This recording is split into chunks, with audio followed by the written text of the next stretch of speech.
And we are live. Austin, would you like to introduce us? Oh, yo! What's up, everybody? Welcome to Show Me the Meaning, Wisecracks Movie Podcast. The podcast, I was going to say the episode, the show, the podcast, where we delve into the deeper meaning behind the films that you love. I am Austin Hayden, and joining me this week is our boy Henry. Hi, Henry, what's hi. up? Um, The last sh- time the last Always time a you made voice, an rarely a official face, but yeah. I was gonna say the last time you made an official face appearance, the fans erupted and they said more Henry, and we're delivering with more Henry I today. think we were just lucky to have such a delicious movie to talk about that episode. We had a lot of fun with Nosferatu, didn't we? We sure did. Well, let's try to have as much fun with this week's show as well. We're going to be talking about Aftersun. It's not as fun of a movie, but I think it is so fucking beautiful, and I think there's so much interesting stuff to get into that I think we will have a really rich conversation. But before we get into that, just a tiny bit of housekeeping. Remember that we stream live every Tuesday at 5 p.m. Pacific Standard Time on the Wisecrack 2 channel. So come hang with us if you're just listening on one of the podcatchers. Feel free to come listen to us live and have some chats, talk some shit, ask some questions, etc., etc. We'd love to hear from you. Also, we've got a Letterboxd. Make sure you give us a follow, SMTM Pod on Letterboxd. That's SMTM Pod. We'll cover the movies that we cover there, but come connect, help us create a little community. Let's chat. We're also building like a Show Me the Meaning canon of the films that we cover that rise to the cream of the crop, because not every film we cover can be a part of the Wisecrack Show Me the Meaning canon. Now, this doesn't mean it's not backlogged. So if you go there, we haven't like it's not like we're leaving out classics because we've ignored them or something like that. We're only considering the films that we've covered as we continue to move through our podcasting journey. But go ahead, check that out.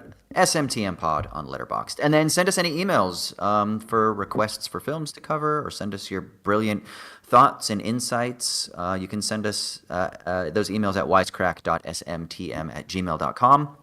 wisecrack.smtm@gmail.com. And at some point, we'll dip into the mailbag in a future episode and chat with y'all for a little bit. And also, Raymond is still out filming. He is in freezing, snowy Minnesota right now, making his second feature film.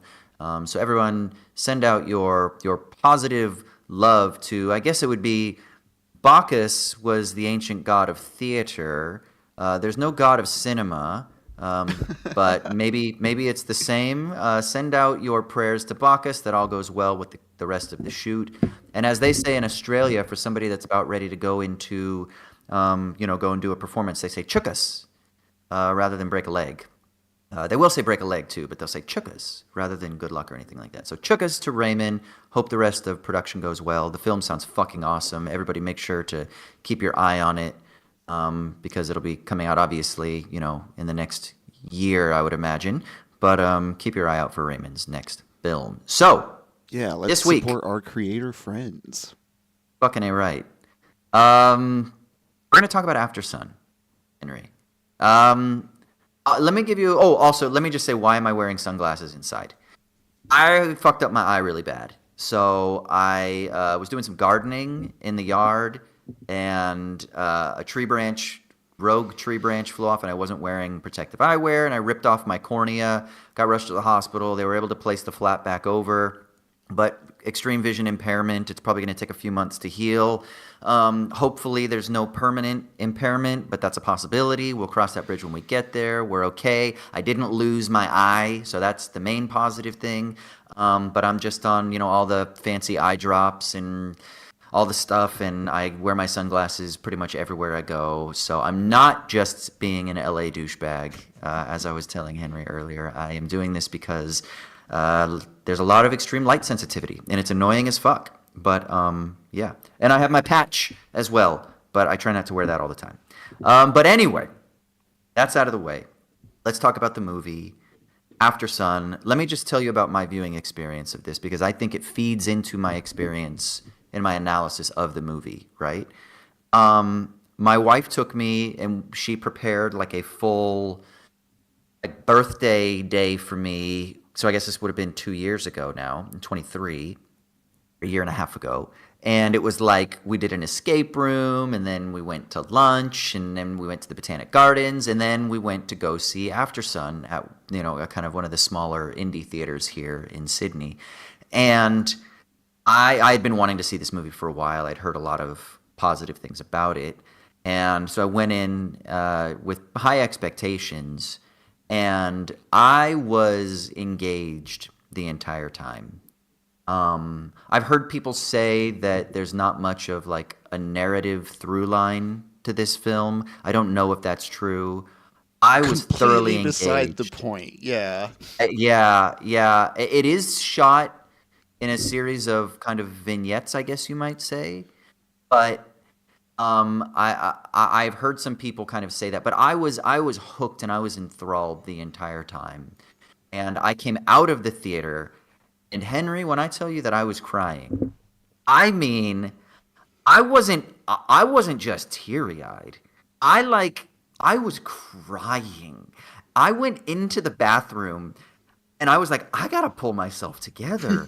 And now I got some daddy issues. Many of us have daddy issues. I've got I some pretty. teared up too. I will fully admit this movie worked on me. I've heard people that said that they didn't love it for certain components, and then they said the end of the movie fucking kicked them in the feels.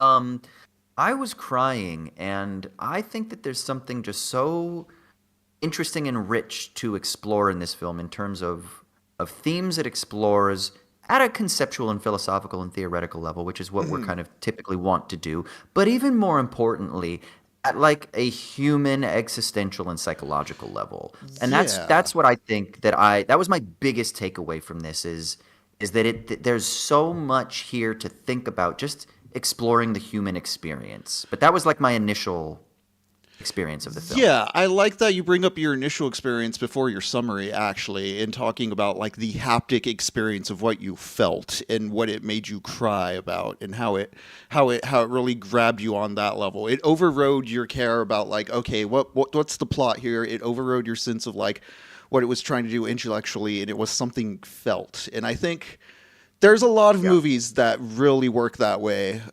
where in summary, this movie is about a father and daughter who are spending a vacation together. Little do we know until the end that this may possibly be, or definitively is, the last time they're going to be spending time with each other. It's such an easy to summarize thing, but so much of this movie isn't about the events that happened on the vacation, but the sense of just distance that's always present on the vacation between the two of them. And it's really effective at using its compositions and its editing techniques to, no matter how close these two characters are together, there's always space. There's always a gap. They're trying to connect, but like you don't feel like it's working even when they're right there beside each other. And that's the trick of movies. That's the stuff that makes you go, you want to watch the movie. Like, we can talk about the movie all you can, but like in talking about the movie, we can't recreate what the movie is doing, which is, the argument for, first-hand experience with the text. Go see the thing. You can't spoil it. It needs to be felt. Absolutely. And I guess like the basic plot summary for people who haven't seen it or just haven't seen it in a while is something like this. Like 20 years after their last holiday at a fading vacation resort, Sophie reflects on the rare time spent with her loving and idealistic father, Callum. At 11 years old, as the world of adolescence creeps into Sophie's view, Callum struggles under the weight of life outside of fatherhood. Sophie's recollections become a powerful and heartrending portrait of their relationship as she tries to reconcile the father that she knew with the man that she didn't. And 90-ish% of this film, it takes place through flashbacks, but not just flashback, but through recorded flashback on a camcorder, right? Which is, of course, for people who love the medium of cinema, how can you not also look at this as a grander sentiment about how it is that, like, the medium is the message? That there's something about the medium of recording, whether it's through photograph or whether it's through the moving image or whether it's through the digital image or whatever. And so I think there's also a larger takeaway about recording technology that I think we can think about as well, that all folds into this. Obviously, whenever a film like this comes up, I'm always drawn to the filmmakers. You just think like, this is autobiographical, right? And listening to interviews with Charlotte Wells, who was a first-time filmmaker, also, by the way, worth noting, produced by Barry Jenkins. And this is one of the things we've talked about before. I think someone mentioned, I think it was Michael, maybe a few episodes back, that was like, Barry made, a brilliant movie, Moonlight, and then hasn't made like a great movie except for, then goes on and makes Mufasa or something like that. And I said, well, it's also really important to remember like what the shine has led him to be able to do to elevate other creatives, which is something that he's been spending a lot of time doing, is working as a producer and elevating other voices. And this is one of those films that we probably wouldn't have were it not for the support of Barry Jenkins backing Charlotte in her vision. So Charlotte Wells is a Scottish filmmaker, and she said when she first started writing this, it was really triggered from like looking at old photographs of her dad.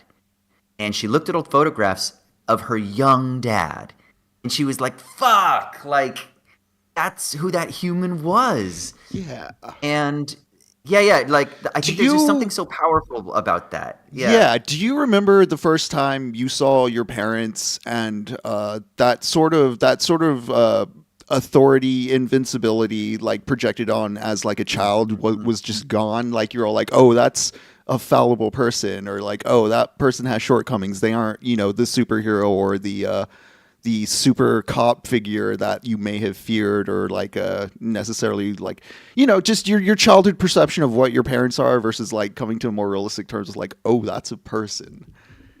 The interesting thing about this is that for my father, that experience for me happened a lot earlier.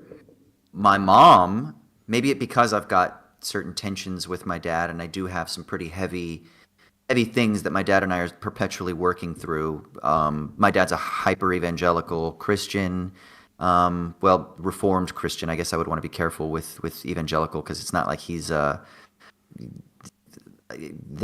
he's a Calvinist, a hardcore Calvinist, okay, for people out there that know what that is, and he's very committed and very strict to a very particular way of viewing the world, and it's led to a lot of tensions, or at least some fragmentation in our relationship. So that bubble bursting of the idealized understanding of my dad happened a lot earlier, because I became critical of religion, which led me to being critical of my dad's stranglehold over life and his like narrow view of life as deriving from that religion. So once that all started to crumble, it made me start to kind of have like a more maybe a more human understanding of my dad and his own struggles and what he's working through, and why he would be so drawn to that, because he's got daddy issues, So I started. So that happened much earlier. With my mom, it wasn't until like fucking 5 years ago. 6 years ago, because my mom was the superhero the whole time. My mom and my dad were never married. My dad converted to Christianity a little bit later in life. But so my mom was the one that was the superhero, and I still think I have quite an idealized perception towards her, and I find myself oftentimes coming up against that in thoughts and conversations. And it's a really interesting thing to experience, and then to be aware that that's how we do view these authority figures in our lives. It's such an interesting thing. Yeah. I asked that in part because, I mean, obviously the movie evokes that, but I think in not just like on an ambiguous thematic level, but kind of in my read of the movie, we start with these videotapes and these recordings, and there's that.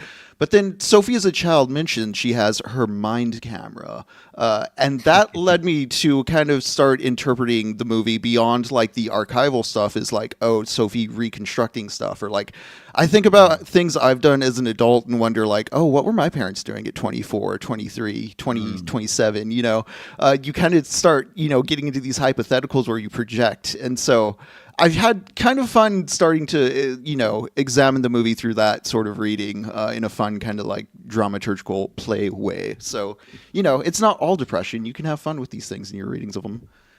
Absolutely. Okay, I'm gonna make a comparison between Aftersun and a film that no one would ever make a comparison, but just bear with me, and it's only because we just recently watched this movie, but it's Uh-huh. Double Indemnity.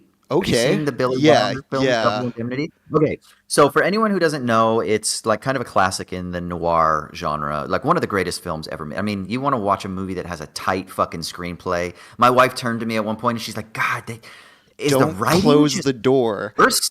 Yeah, like what the fuck? This is it's so good. And she was like on edge the whole movie, and she'd never seen it, and I was like, fuck. So,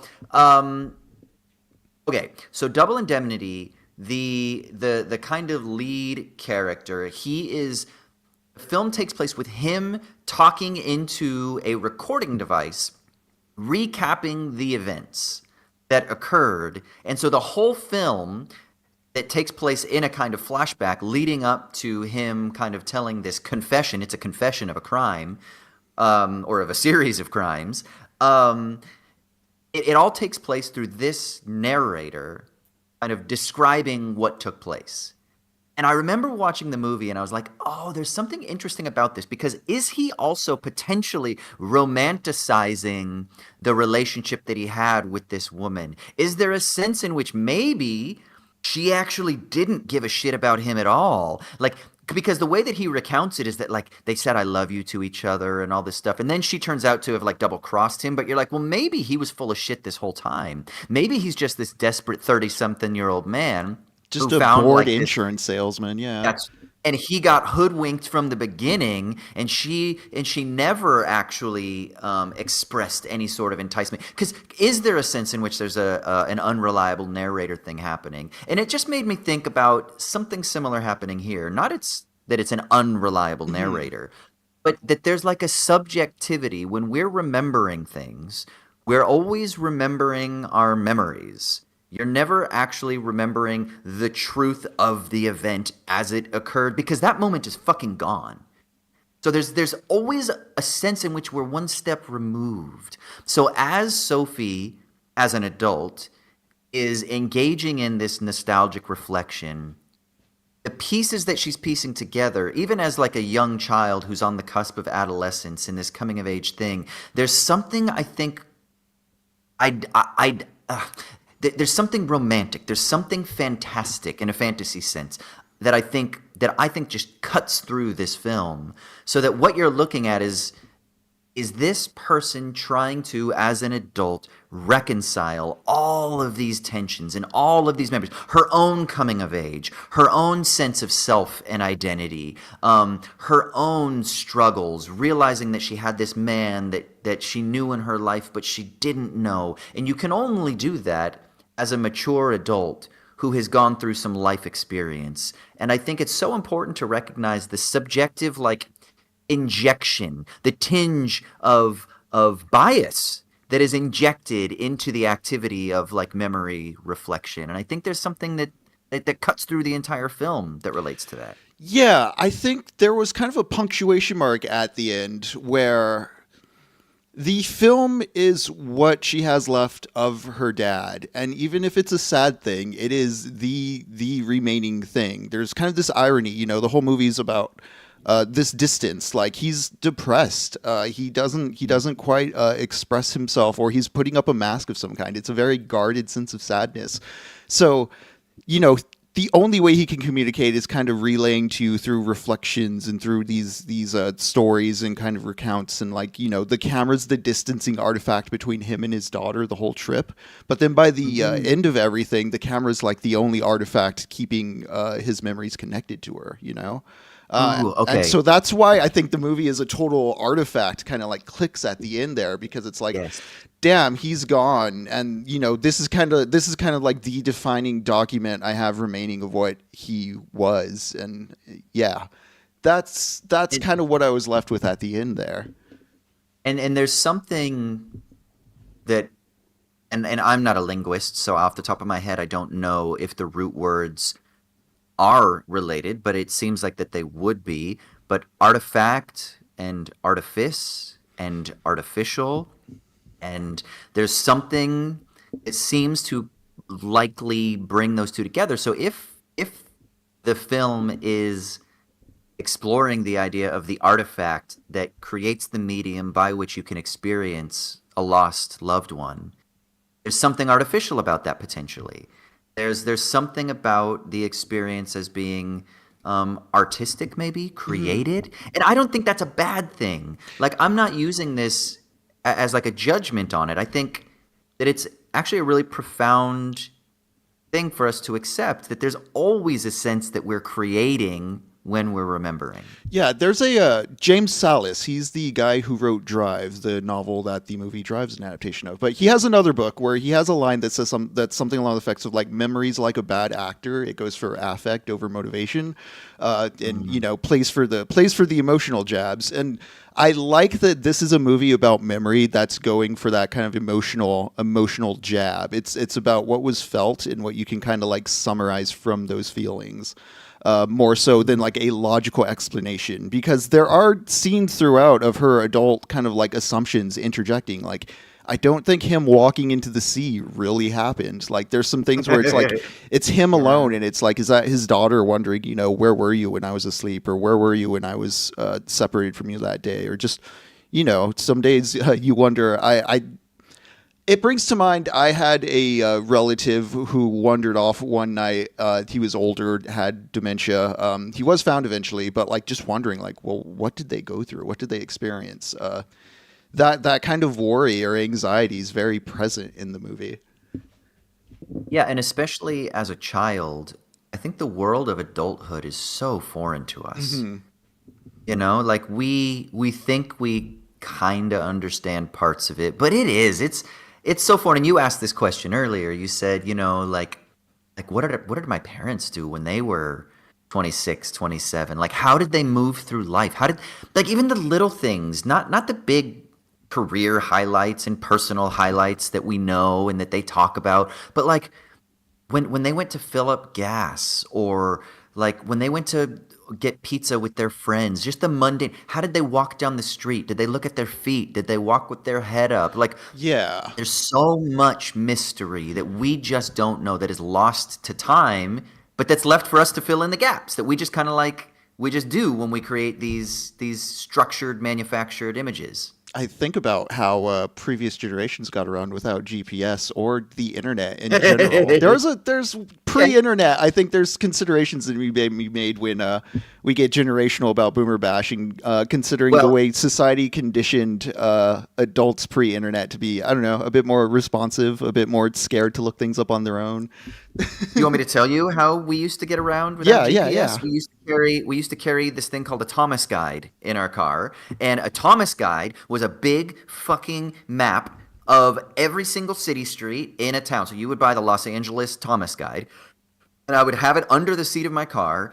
And if I needed to get to whatever the bar was, I'd have a friend that would be like, "It's at the corner of da and whatever," and I would find those streets on whatever, and it would be hundreds of pages. I'm talking 500 pages. And you would go and you would find that section of Los Angeles, and you would go find this street, and you'd have to have your car pulled over to the side of the road or before you left from your house, and you'd be like, "Oh, okay, I know how to get there." And that's how you would do it. And then when the internet came, it had Yahoo Maps. And Yahoo Yeah, I Maps, was around you for could that. print out the map and it would give you the directions. And I was like, dude, that is a game changer, you know? Friend But in the before passenger that, seat, they're the navigator, read the map, I'm driving. Yeah.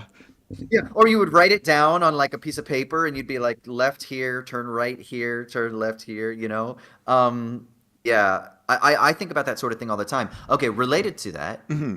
let's speak about recording technologies because Hmm. this is a film that is dealing with a recording technology. The film is there's something interesting about maybe this film making a commentary on doing the reflective nostalgic activity via the moving image. And obviously this film came out in 2023. So the filmmaker is not ignorant, and she's younger. So she's not ignorant of everyone having a fucking cell phone now, and we are constantly recording. There's something different about like when I look through my mom's old photo albums, you know, and she didn't have a vision like a moving image recording device. There were no camcorders. There were no Right. VHS camcorders. It wasn't until I was a little boy that we got our first, and it was the big fucking like boombox thing that like a full VHS tape would go into that my stepdad bought. That was the first time that I'd ever like been recorded on like some sort of home recording device. And then camcorders and palm quarters and stuff came later. But like there's something I think that we could also look at to talk about like an age where we document everything so much more. And and not only do we document so much more, but I tend to think that we've become so much more inclined to pose for our documents than we did previously. Like I think if you look back at old like home videos and stuff like that, I've watched like some old interviews from like the 70s and 80s, like home interviews and stuff like that. And people, they're not as slick on camera because they didn't know how to be on camera. Now everybody's fucking slick on camera. Everybody's slick. Everyone knows how to pose. Everyone, the lighting, Instagram has kind of like changed things. Everyone's filtered, whatever. There's something interesting about like how recording devices document the past. And if it's true that there's a gap or a fracture between what's recorded and the reality of the event, how much more is there even an abstraction, we might say, when the medium forces us to be performing? Whereas these home videos, there's not like a performance. And so I'm wondering if like, See, do you this see is what I'm getting at? yeah, this is Yeah. what I find interesting because within the movie, there are times where Caleb will ask her to stop recording, and I got the sense that it's because he's not directing the vacation in the manner he wants it to be. I didn't think too much of it at the start of the movie, but he's writing a letter at one point, and the idea of him walking off into the sea, him standing very sad and crying, him crying after the standing up top and being sung to about happy birthday. I don't know if the movie explicitly states he self-destructed or in what manner he did, but you get the sense it's their final meeting, and you get the sense that he's trying to construct the perfect image of himself for her, and he can't do it. And it is that did come to my mind because of the way he very intentionally, it's like, okay, he does have a camera and he does like recording, but he's editing himself. He's performing around his kid instead of engaging with her, which again feeds into the final punchline where it's like, well, this performance is all you have left because he vanished into the darkness there. Ooh. So there's a sense in which maybe what Sophie captures and maybe what she's reflecting on is that difference between was he always performing for me? Did I ever know? And that maybe she's caught, maybe by watching this home video back, maybe she's catching the glimpses of Yeah. the real version of her dad, which is the sad version. Yeah, I'm honestly am putting it in words for the first time, calling him the director of the thing, in the haha meta context, like movie within a movie. But like, no, like in watching, this is why we have auteur theory. We talk about seeing people's tics and fetishes in the things they create, and like it can be a process of like discovering with your father and kind of realizing this is how he was saying goodbye. Do you think that he knew that this family vacation was like a send off? I think he had been struggling with this for a while, and like what we're seeing is kind of like the kind of will he won't he kind of background depression that he was probably dealing with for a long time. So because it seems by the end of it, like we know for certain they didn't see each other again, but there's no like definitive call on what the action was. So I don't know. It could have been immediately after this trip, or maybe he just didn't get in contact with her for a while, and then one day she just found out. I don't know. It leaving the feeling more than the answer is kind of why I appreciate it more than if it had told me what happened. What do you think the significance is that the story takes place and that the event takes place right at that cusp between childhood and adolescence? And the reason I ask is I wonder if there's something about like, when you're a child, you are much more dependent on your parental figure. Adolescence is kind of that point at which you start to try to figure out autonomy. and you try to assert your independence, which is where tensions come from between, you and your family, in a very different way, because you're not quite an adult, but you think you're an adult and you think you know everything, and they're telling you don't know shit. And so there's something interesting that the film takes place right at that point too, that her coming of age, her first, like, there's hints at like post-pubescent flirtation and like sexual dynamics that are happening, and things like that. Like nothing explicit, but it's still very like juvenile. But there's something about like almost like the father can't exist beyond that.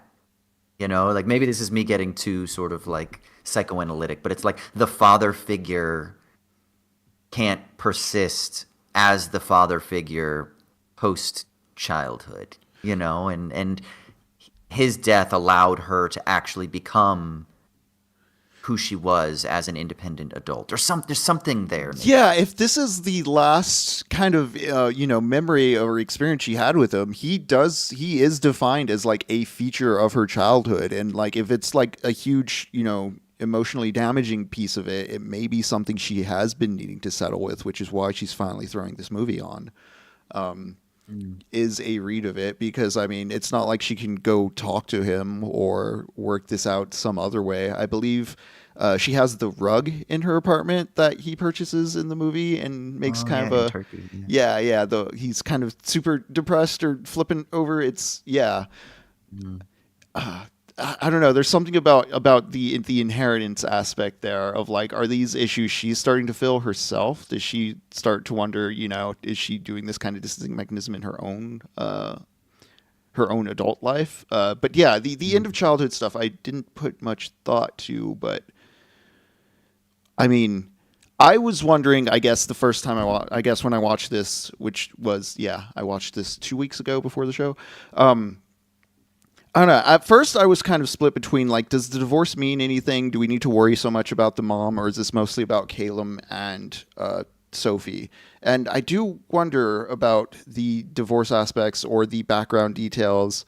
What did you suss out as far as, do you have any theories on just what happened in the club? Why the rave scene? All I know is I started crying hysterically. Particularly the last one when he walks through the doors. Honestly, this is the part of the film that is the most enigmatic for me. And I have listened to other video essays and reviewers, and nothing that any of them say or any reviews that I've read satisfy me. Because I think there is something so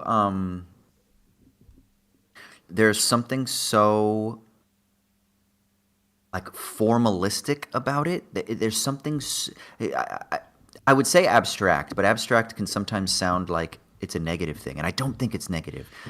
There's something so just purely emotive about the rave scene that I'm not even sure that just simply trying to say, well, it means X or it means Y satisfies. Because to me, it's like you said before. What did you say? What's that quote from James Salas That about memory goes like, for affect? There's something about like I've been in club scenes like that many times in my life. And like if I tried to intellectualize what I was experiencing, I feel like I would do a disservice to the immediacy of the affect. Right? Yeah. So maybe there's just something about an affective experience, and that's the hallmark. That's what really defines the kind of the rave components, the rave sequence, because it really creates a juxtaposition, right? Between grief and sadness and insularity and alone and being alone. So there's like intentional juxtapositions there, but yeah, what are you thinking? So I've kind of settled on it in my reading being completely abstract in a sense. Like it is kind of like the location of memory, kind of like imagining yourself trying to wrestle with your father or the time you danced with your father. But just in a very literal sense, I think it's abstract because, there's, the older Sophie with Caleb who appears to be there at his regular age. We don't really see any of the background characters. I just like in the symbolic sense how it's, flashing and strobing, and yes, that's features of a club and dancing, but it's also fragmenting what we're seeing. Like there's black spaces Mm, between it, as if you were to, cut it up in an edit and just lose those frames. And so it's kind of reflective of trying to navigate that space where the ground's shaky and you don't see everything, and you just kind of have to navigate the dark spots as well. And it's one of those things where when you just say what's happening on screen, it seems to make sense for the movie in a very simple way. But she reaches out to her dad in the darkness, and he pushes her away, and he's gone. But it's just really effective, like visually, and it gets that feeling across. It's very Lynchian, which is something I found yes. interesting when I first watched this movie. I wasn't sure what to expect, and Mm, after the first VHS bit, we have Sophie kind of traveling, and there's a shot that's moving down a road with us. They're kind of I think they're on a bus coming into town to start their vacation. And the way it crossfades and the way it's edited, it was very evocative to me of Mulholland Drive, which is another movie about dreams and memory and the unreliability of remembering and fantasizing. But just the transition into the mind of a child, or the transition into that abstract space, I think is what is going on with the interplay between the club scene and the rest. I think it's so- sort of a reflection yeah. of when they're dancing as daughter and father at the last night of their vacation, and Under Pressure starts, and it's just like that. Mm. That dance sort of burned its way into the subconscious, and it became this kind of heightened, like, place of cherished memory. Let's try then to see if we can pull at some of these strings, because as you're talking, what I'm thinking about is, okay, in the club scene, lights are strobing. It's a sensory overload. There's throngs of people, which is all competing and vying for attention, right? Like it's all it's there to dysregulate the senses. That's the whole purpose of it. Is when you let free the structures of your identity in everyday life, they kind of get scrambled a little bit. That's also why certain chemicals are involved, because those things also enhance, as every fucking existentialist favorite poet, Arthur Rimbaud, says, it deregulates the senses when you engage in experimentation with certain chemicals or certain sensory experiences. And so if the club scene is a space where there's sensory competition and overload, identity is being struggled for, right? Like it's not clear cut. And in a space where identity is being struggled for, it's difficult to make connection. Whereas when she's dancing with her father, when their identities are clear as father-son, it's a very different capacity to be able to engage in a harmonious dance, which is another form of connection, right? So maybe there's something about this space as being like a space of the void of potential and possibility. It's just you have to struggle with so many other things. And in the void, Callum cannot cling to his identity as father because he's not father in the club. Whereas Yeah. outside of the club, he is father. Maybe there's something there, and then as He's father, they can connect. he's got I these don't know. anxieties and these about the intersection of, like, how am I supposed to behave in front of my child? How am I supposed to behave for myself? He can't seem to really bridge the two. And like Lonkin Pork in the Yeah. chat's pointing out, the way Callum dances in the club's also super reckless, as if he's finally truly carefree. Mm. He flails about with full abandon in a way that you never see from him the rest of the movie. He's not necessarily uptight, but he's reserved. Um, Mm. yeah, it's Repressed. yeah, There's repressed. something repressed. Yeah. And music itself is again another medium through which we channel our feelings and our emotions, and it's through unlocking that maybe we get around, like, not being able to say something, we express it in song. That brings Toni Morrison to mind. She has something like that in The Bluest Eye. She describes a character who's only able to he's become someone who can only express his emotions in song. Like he doesn't have the tools to articulate on a more coherent level what they're feeling, but like it's within the rhythm still. There's something there, and that can be a very frustrating experience. And again, another great little detail of character for Caleb, that he doesn't have these words, but there's something there. It's just clearly buried or hidden, or there's a great weight on it, and it makes for a very sad character. Yeah, guilt, shame. Is there regret? Is there a sense in which being a young parent has held him back? And maybe that's one of the things that Sophie's working through is like, even though it's not her fault, is she asking the question like, was I a burden?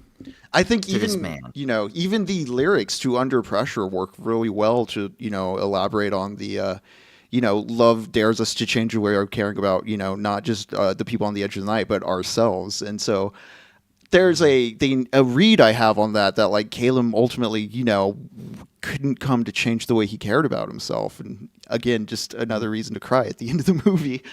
There's a psychotherapist named Robert Glover who talks about a lot of times with young people that come from split homes that they think like, wow, like mom is fucking awesome. Why did dad leave? Well, it must be my fault, kind of thing. Or the opposite. Like dad is so cool.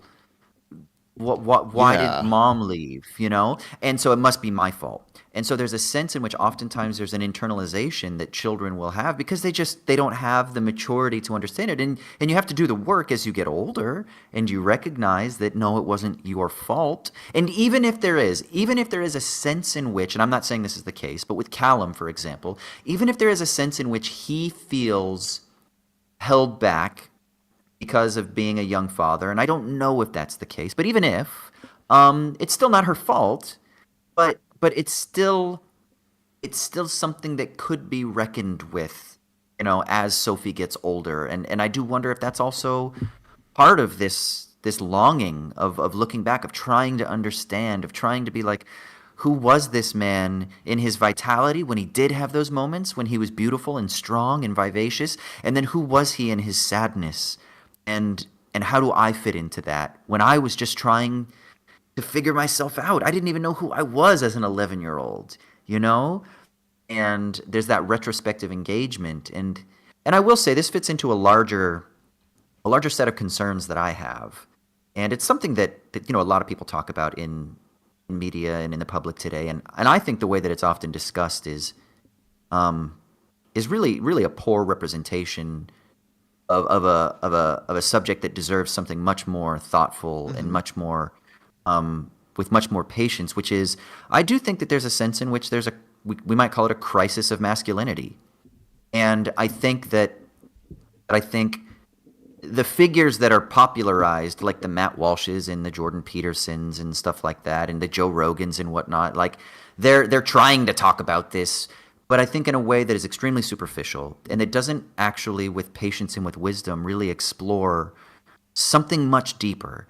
And I think that one of the things that this film does is it hints at this deeper crisis. And it's not that men are fucking, on the short end of the stick, bro. Like, fuck, get over it, man. Then be a fucking man and then stand up for yourself and act with integrity and act with strength, Like, stop fucking whining. I was going to say, to add to, I think I get what you're saying there, because I do think there's what we see throughout this movie is a deficit of emotional language or emotional intelligence on Caleb's part to know how to navigate or communicate what he's feeling with his daughter. And I'm not sure how much you could read explicitly out of the details of the movie about that being a crisis of masculinity, but it is a deficit as far as preparing to be a father, like not being equipped or ready to have a paternal kind of watch over this person. And from a larger structural perspective, it's because we live in a global social system that constructs human identities, that constructs the masculine or the feminine or whatever the fucking identity is based on a certain commercial logic, right? And it's because to be a man means that you make a certain amount of money and you're a breadwinner and you carry yourself in a certain way and you're successful and you go out and you slay your dragons, and all of this is financialized. It's turned into commercial terms. And I think the problem is a lot of the frustrations that come from adulthood, and in particular, maybe let's say fatherhood, is that, well, what happens then when things frustrate what the system is telling you ought to do or how you ought to be? What happens if the marriage doesn't work out and you divorce? Right. That's right. And then your prowess as like a sexual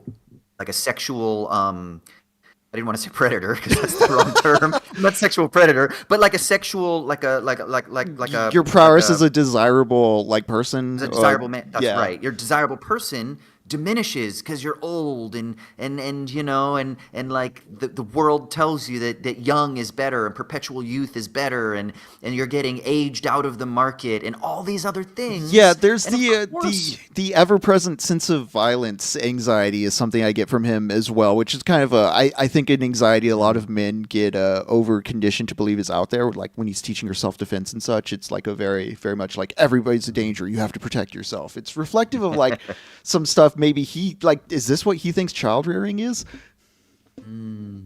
Yeah, which is all based on a scarcity mentality and that people are competing over scarce resources. And it's not to say that there aren't threats in the world. Of course, we don't want to be fucking naive, but to front load that and to put that as like the vision for how you orient yourself in the world is through a scarcity mindset, then it's going to create a certain type of person, which will then, I think, lead to these deeper frustrations that you see this man dealing with. And it makes me just want to be like, dude, if only he had a support system around him, if he had a group of men even, like fucking that could talk with him and be like older men who have gone through the trenches, divorced people, and then you can start talking about like non-gendered communities as well that I think are important for everybody to be a part of. But like, God, if he just had like someone that could come alongside, you think, could that have given him some sort of alternative? Could that have allowed him to not feel the weight of the grief? Right. Because it's not his fault. And I don't want to get all like fucking Goodwill Hunting, but you want to be like Robin Williams and be like, it's not your fault, man. And I think so much of the time, guilt and shame is what drives so much of the grief, and that exacerbates that grief. And if we could minimize that guilt and that shame and those guilt and those shame mechanisms, then wouldn't that lead to like greater potentials and possibilities? And I think that when we look back at Callum, I think that she's even reconciling that she's seeing that stuff and she's trying to process that stuff. Like, where did it come from? And then what can I do? And of course it's too late, But, right. But maybe looking back and being like how could I have been different? Or is this the moment when it was tipped over or something like that? I think those things do come up. Just in recognizing too, like the frailties of your parents, it becomes a lot easier to maybe understand some of the things they did or make sense of some of the things you're trying to make sense of in, your upbringing and that are affecting you. Just going back to the sense of shame, though, like, again, this movie is so much about, like, no matter how close these two are, there's always, like, just in the way it's composed, there's always a distance, there's always space, there's always a tension. Like, there's no relief or sense of, like, connection. It's always a frustration. And I think that is reflective of, as you're talking about this, crisis in masculinity, we just have this kind of crisis in individuality. Like, why is it that we feel this sort of shame to where we can't share these things? And why is it's not until we articulate it in a movie like Aftersun where we openly admit, like, yeah, we cried and we felt for it. It's like, well, the toxic masculine ethos, I think we're both kind of not jamming with here, would dictate you don't cry ever. That's bitch shit. Like, why is it that we have to regulate those? And it's like, well, what's making you feel that? What's making you feel alone? Why do we have to compete within this system where we have to hide these kind of feelings from each other when we can work together to make cool crafts and live to fight another day? Yeah, and I think one of the components of that is that we don't have to personalize everything. Hmm. So it's and this goes back to like it's not your fault. Like it's not anyone's fault. Like let's stop blaming and shaming. It's not their fault. It's not a fucking fault here. We're not in a legal courtroom, you know? It's like life the universe is fucking weird and shit happens. Like I had a random fucking tree branch when I was doing some gardening fucking rip my cornea off. Like that shit happens, you know? Like it's not the tree's fault. It's not Is it my fault for not wearing protective eyewear? Sure.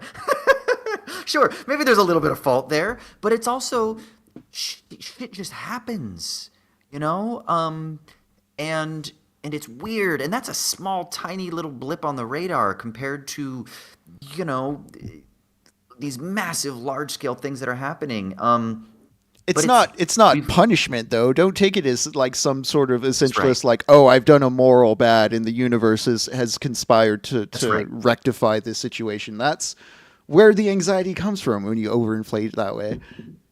Yeah. And I think it's so important to then be like, okay, so then what we've got to do as adults, and this is why I think the reflection of Sophie's character is so interesting, is we've got to figure out, okay, like what happened in my life? What happened with my father? Um, what happened, in his relationship with my mother?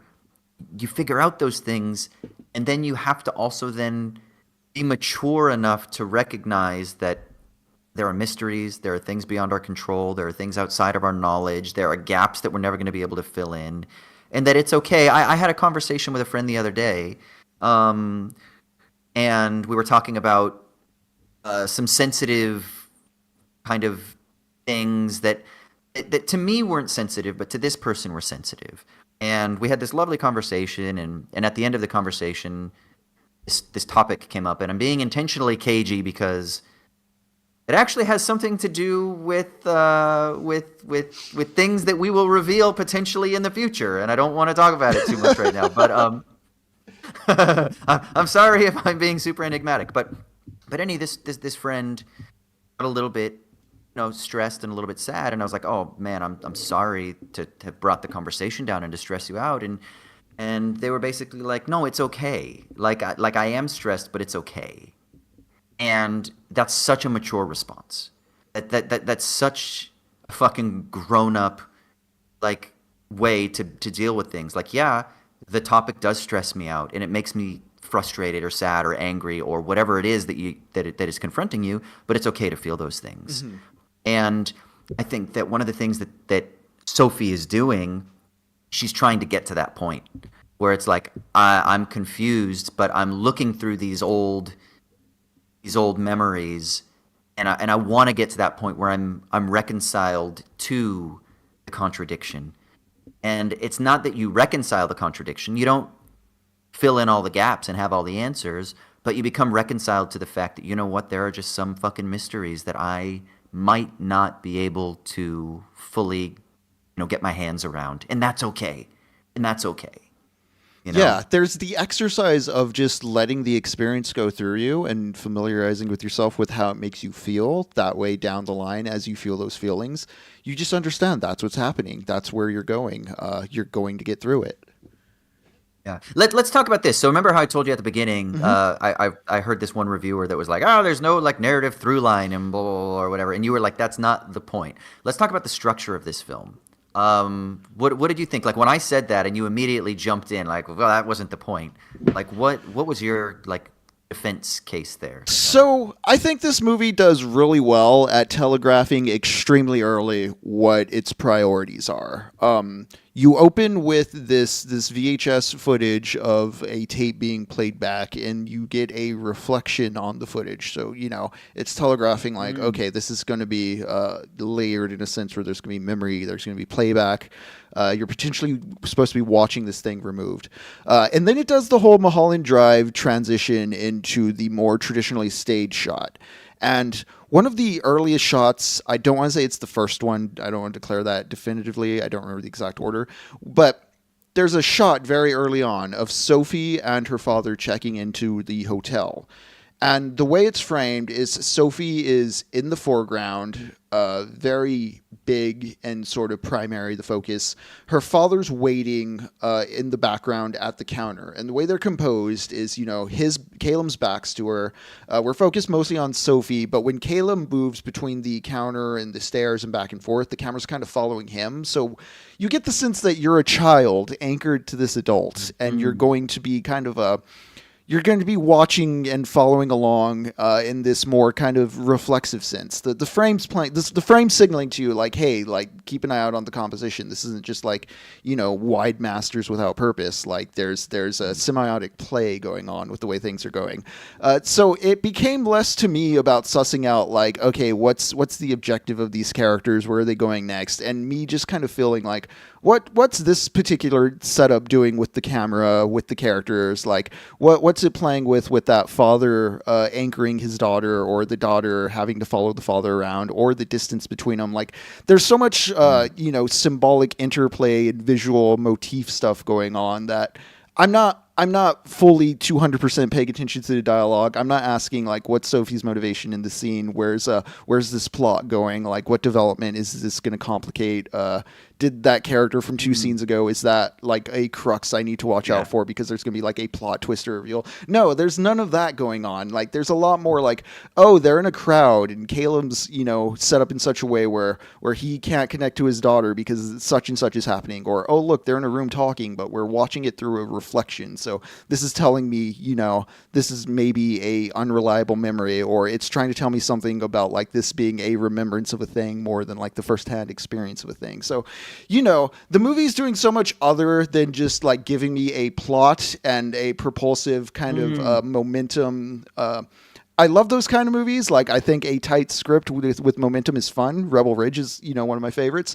But it's just not what this movie is doing, and it tells you very early on what it's doing. So I think that's kind of like fundamentally misreading or taking the thing in bad faith.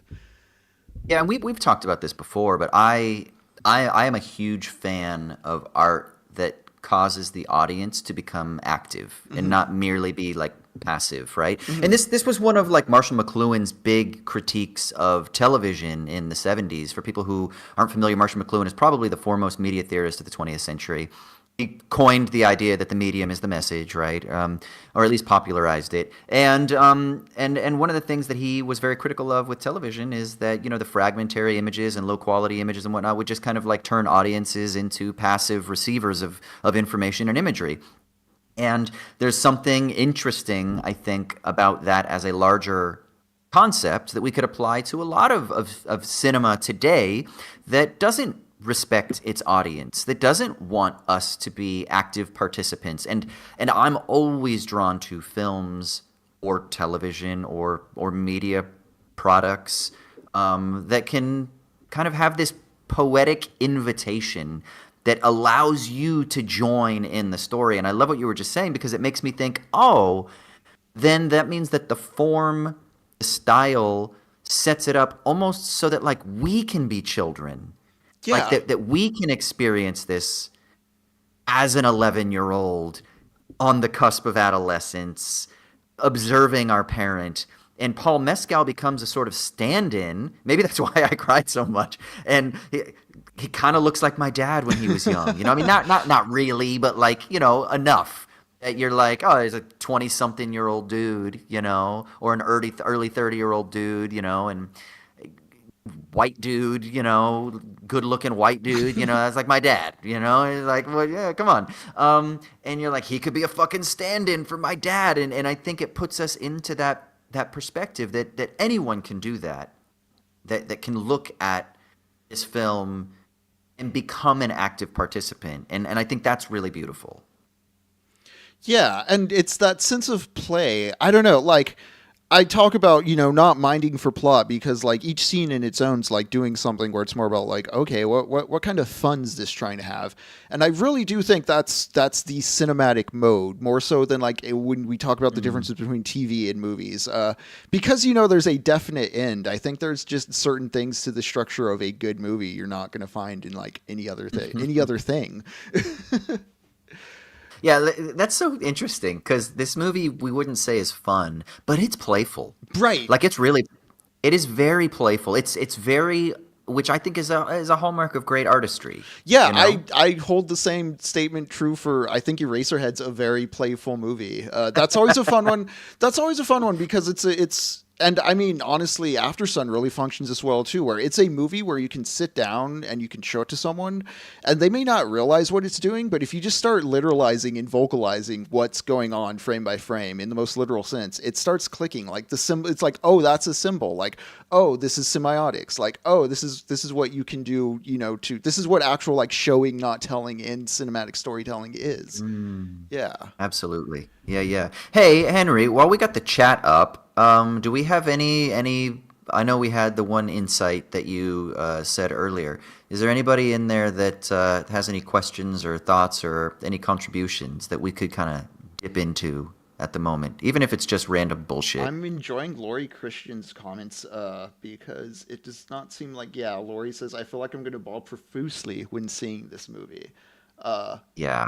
It's such a, even, I don't know, because I don't want to say it's a surprise gut punch because, like, the movie is heavy, but, like, it is such an overpowering or arresting thing. It surprises It's not like you. zone of interest heavy, Right. where you're like, oh my God, this is going to destroy my fucking very own identity. But I hesitate. I wouldn't say it's like sentimental because it's not sentimental. But there is something that is sentimental about, like, I think everybody, even if you come from like a really stable home, everyone has some sort of family tension. It's like one of the defining features of what it means to be human is to have some kind of family tension, or someone's lost, and you wish you could have them back. An uncle passes away early, your favorite grandpa passes away early, or a parent is taken away from you too young, or they get like a debilitating degenerative disease when they're older, and even if it's a stable, happy family, you're still going to deal with so much uncertainty, mystery, frustration, anger at the universe. You're going to look back and be like, man, they shouldn't have fucking smoked when they were in their 20s. Or Yep. God, there's going to be a moment when there's frustration or tension or anger or something. And I think that's one of the things that this film does is it just brings you into that room. And maybe because of the format, like I was saying earlier, it allows us to do that heavy lifting where we basically project all of our own shit onto the screen, Yeah. What and do I you just make think it's of something so the interesting. what do you make of the title? Given I was going to ask you. yeah, talking about this is an artifact you can then protect your own personal experiences onto and kind of walk away with a bit of maybe a salve or a better understanding or just a catharsis. Yeah. What do you make of the title? Yeah, well, so Aftersun, I mean, when you're in the sun, that's the immediate experience. But Aftersun, it leaves, there's like the sun-kissed skin, or it leaves a sunburn or something like that. It leaves some sort of residue on you. It leaves some sort of imprint on you, a shadow, a mark, from the experience.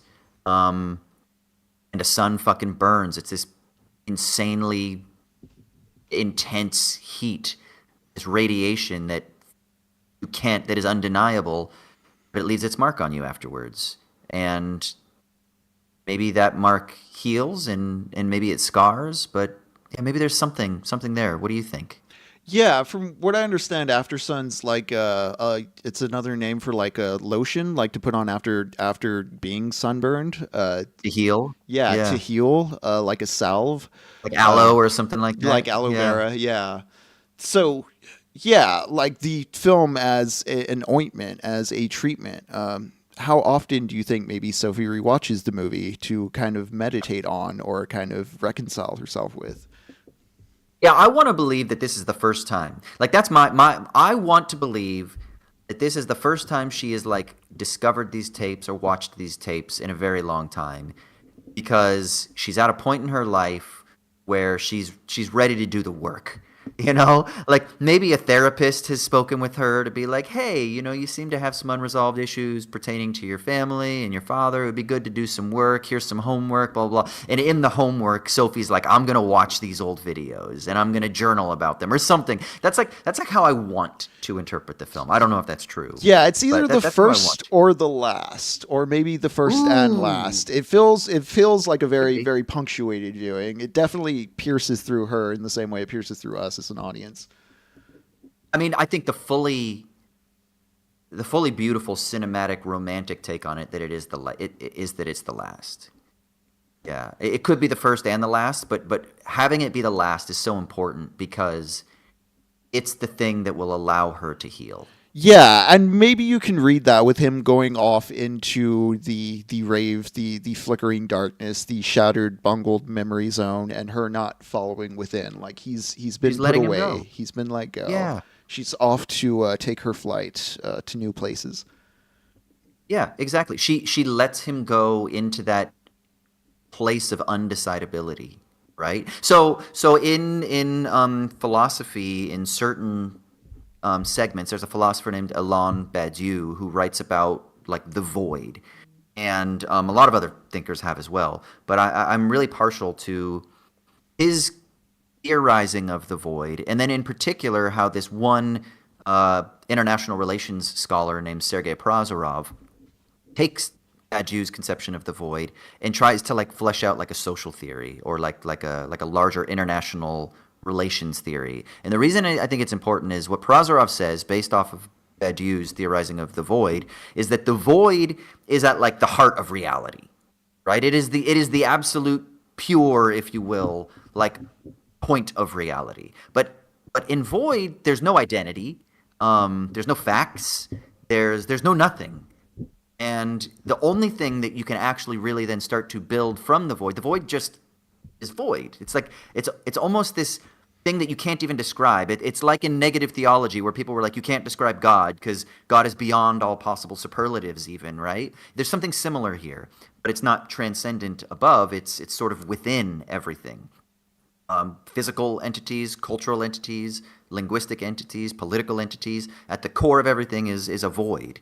And that in the void, when you do start to actually think, what could we then say about the void? The only things that start to emerge are freedom, which is that in in the void or thinking from the void means that there's no set path. There's no set direction that things must follow, right? Which means that there's a sense of absolute freedom that can emerge when we think from the void.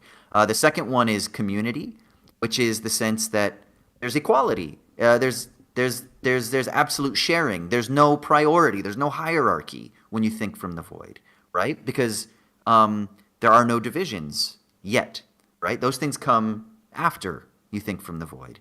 And then there's equality, that is, in relation to the void, everyone has like an equal participation. All identities are equally represented, or whatever. And it's only after the fact that we start to build social structures and things like that, where we delimit freedom, where we minimize community, and we start privatizing things, and then we, reproduce inequality, right? So I'm wondering, Callum walking into the club, is that like the void? It's the place of absolute potential. And that's maybe why, the person in the comment was like, he thrashes about and dances in a way that he is unreserved. He's He's unrepressed in there. He's experienced a freedom out from the structures of the world that have compressed him to be a certain way.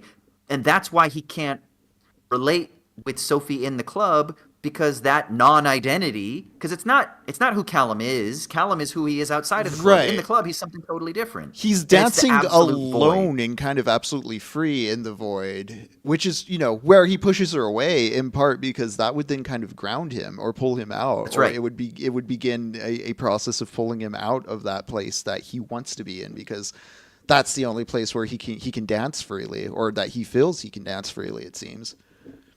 Yeah. So when she releases him at the end into the void, I like the idea that this is the last time she's watching these tapes, because this is her saying, I I She's release my stranglehold over you needing to be what I needed you to be. yeah, I'm gonna let you be what you need to be. she's tried pulling him out before. He's pushed her Yeah. away. It is something Yes. she has to just let. She just has to let him go to.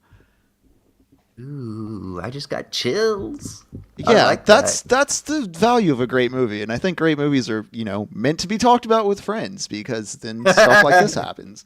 Well, really, because Dude, again, talking about dancing yes. solo in the void, just a larger question when going to movies and interpretation and purpose is like why be solipsist about all this? What is all this stuff if not like this stuff is made for an audience? Like why do we consume it as like an individual act and assume like we're the only ones with the knowledge or the interpretation or the secret meaning in our head? Like it is okay to talk about things even if you don't have a full understanding. Like through conversation and synthesis, you'll have a good conversation with friends.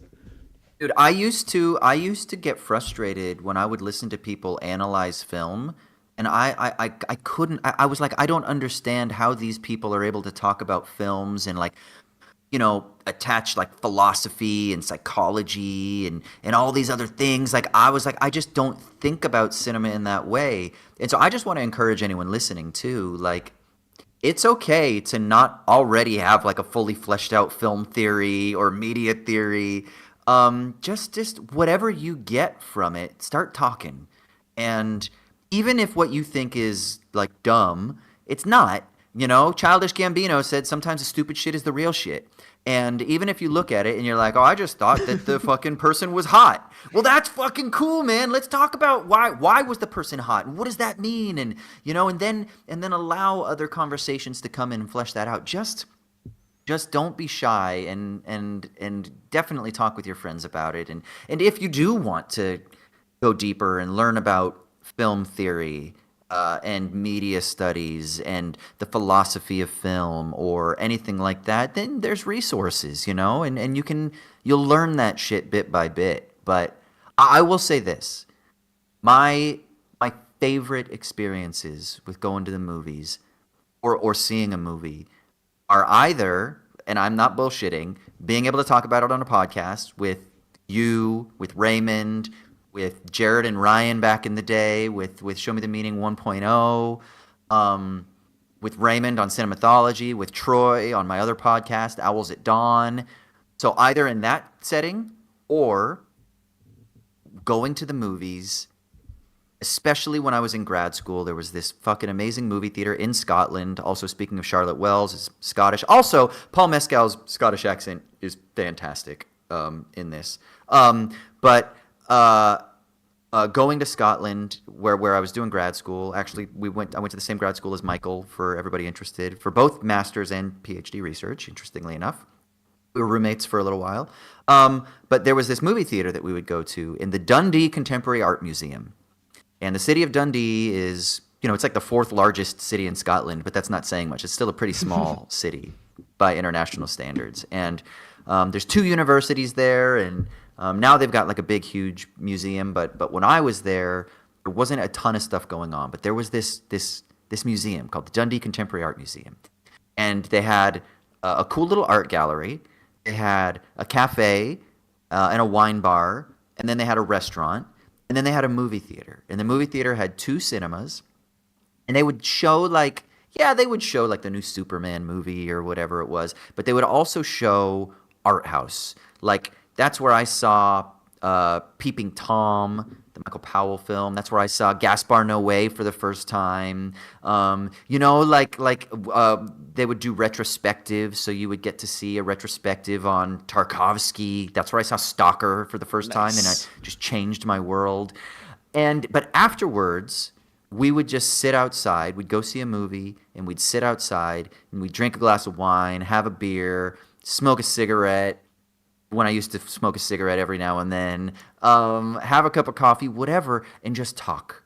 And sometimes we talk about the movie. Sometimes we talk about let's go out and get fucked up afterwards. And then we talk about the movie, and then we get fucked up, and we talk about the movie. Or maybe we wouldn't talk about the movie, but just, like most of the time, because we were all grad school nerds, we would sometimes talk about the movie from like philosophical terms. But it just was so amazing. And I just want to encourage people, fucking, if it's online, great.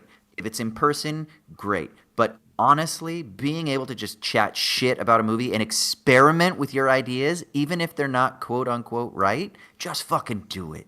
You know, I that's what it's meant to be. Yeah, I do think that is such a valuable tool to develop. Just we talk about like the on the internet, people will go talk about media literacy as like a function of like political efficacy. I don't want to get into the whole weeds about it, but do consider how much of what you exist in is, a lot of cultural mediated messages, TV shows, commercials, TikToks, videos, movies, films. Just being aware of ways you can read in or kind of make sense of what you're seeing. It will keep you from going insane. Yeah, well, and I will say the value of film theory, from my perspective, is that as a discipline, and some people think the discipline died in like the 70s and 80s. There are still some brilliant film theorists today who are still doing classical, like post psychoanalytic film theory with a capital T theory. And one of my favorite film theorists is Todd McGowan, for example.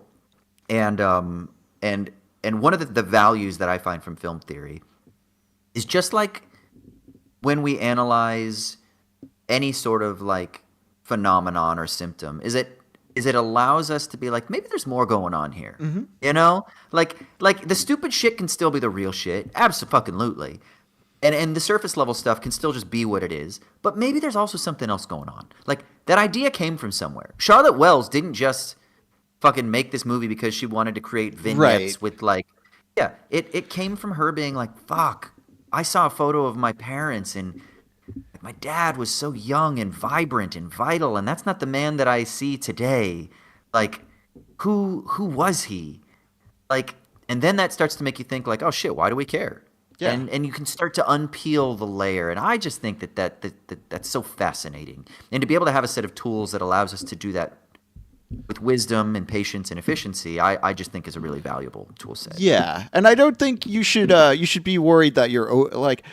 One of the common things we get this comment sometimes is like, I think you're overthinking it. You'll see that kind of common refrain when it comes to any kind of art criticism on the internet. And it's like, consider how many millions are thrown into this industry and how many people on board create these things. One of my big things with movies is looking at the credits and just thinking like, people made this. Like, even the silliest movie you've seen, like the script was written, it was read over, other parties approved of it, other parties signed off on it, money was distributed, people contributed labor to acting in it.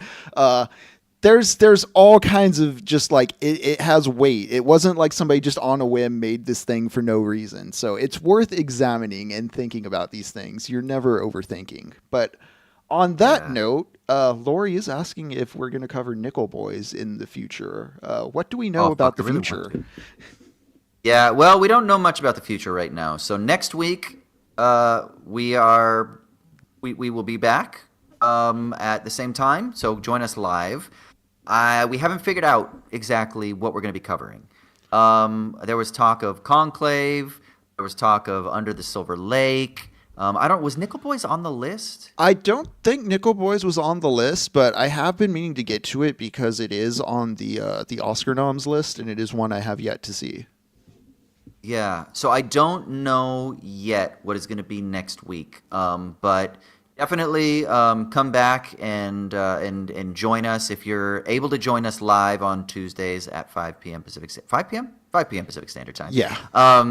Join us on Wisecrack 2, and then we'll make an announcement about what's next on the Wisecrack 2 channel, and probably also on the community post on the Wisecrack main channel as well. And then, of course, the episodes will be out on the podcatcher of your choice. So make sure to keep tuning in and subscribing and all that stuff. We love you.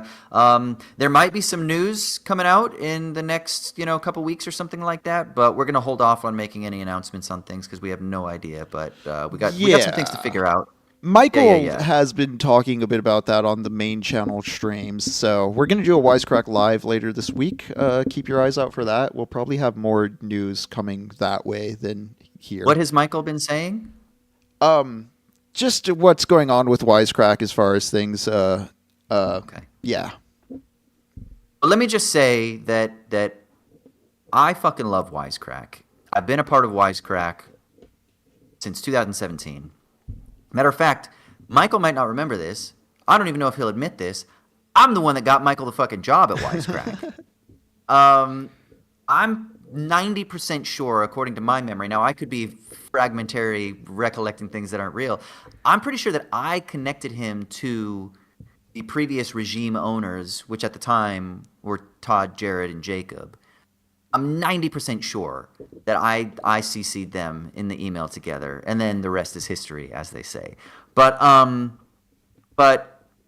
love Wisecrack. I've been around Wisecrack for a really long time, and I will say this, that I am actively working behind the scenes to make sure that Wisecrack grows and expands and lives fruitfully into the future, into new areas that haven't even been tapped yet. I think there's untapped potential with this channel yet, and Curious I and am exciting. chatting. Yes, and I'm chatting with lots of people, and I want to fucking do some cool shit that hasn't been able to be done yet on this channel. So, everyone, let's stay tuned. More drip feed news will be coming out as we can. But yeah, that's what I'll say for now. Yeah. So until then, keep tuning in, keep engaging. Let us know your thoughts. If there's stuff that you want us to talk about, fucking let us know. There's so many good movies out there. And if it were up to me, I'd be like, dude, let's just fucking talk about Tarkovsky. But I also know that not everybody wants to talk about obscure fucking Russian movies. I would love to talk about Andrei Rublev one day. There are a few movies I would consider like indecipherable, but that is one I've seen twice, and I'm still not sure I get it. Yeah. I mean, I would love to do a Tarkovsky retrospective, but I know that the numbers would not do well. So, but let us know, what do you want us to talk about? Are there any film products that are out there that we've overlooked that you're like, guys, you've got to fucking talk about this? Let us know. Hit us up on Letterboxd, SMTM Pod, and of course you can email us, wisecrack.smtm@gmail.com. We love you. We're streaming Tuesday, 5 p.m., Wisecrack 2. Subscribe, comment, all that shit. And if you're listening to us on a podcatcher, feel free to join us live, and you can join the live chat. Otherwise, thank you for subscribing and listening to us on whatever podcatcher you're listening to us on. We love you. Henry, do you have any final thoughts that you want to share? I'm happy to be here. I hope we can continue on talking, and I'll see y'all next week. Later.